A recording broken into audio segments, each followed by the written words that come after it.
President Trump and his border czar said that the mass deportation of migrants who are in this country illegally would begin with dangerous criminals. But today, CBS News has obtained a list of people deported. Hundreds of alleged gang members sent this past week to El Salvador. But on that list was a Venezuelan migrant living and working in Dallas with no criminal record. His family tells Lilia Luciano they believe he is now being held among some of the most dangerous prisoners in the world, and they have no way to get in touch with him. The pictures are striking. More than 200 Venezuelan deportees flown on U.S. government planes out of Harlingen, Texas last week and brought here, one of the world's most notorious prisons, El Secot in El Salvador. Heads shaven, arms shackled. The Trump administration says these men are all members of criminal gangs. We've learned at least one of the men believed to be deported here has no known criminal record. Franco Caraballo is a 26-year-old barber who was living with his wife in Dallas.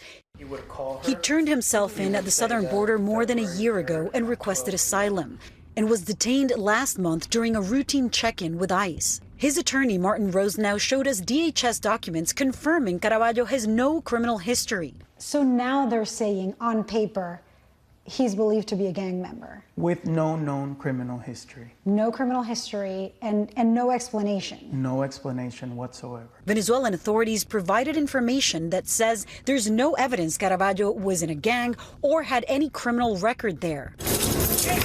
Rosenow says Caraballo was deported to El Salvador and has not been able to communicate with him. He had no suspicion, no clue that he could end up in a place like Secot. We had no idea, not him, not his wife, not anyone. Is his family concerned that Secot is worse than Venezuela? They are concerned that it's worse. I'm concerned that we have no access. Who has custody over our client? Who has jurisdiction? El Salvador, ICE, the U.S. government? We have no idea.